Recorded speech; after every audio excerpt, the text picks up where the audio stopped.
makikita pa rin ang Temple of Venus and Roma. So in 121 to 141 AD,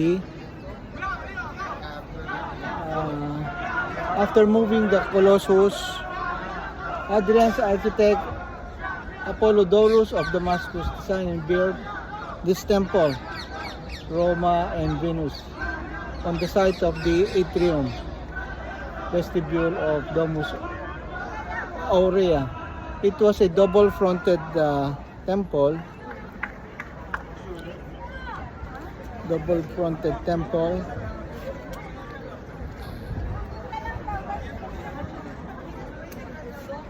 With two-fold row of columns, an external colonnade of two opposed sillae physically united by a continuous wall.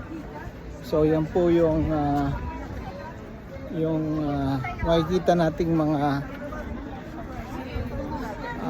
apat na column doon sa Temple of Venus and Roma.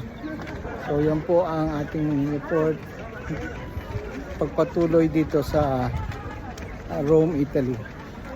Maraming salamat po.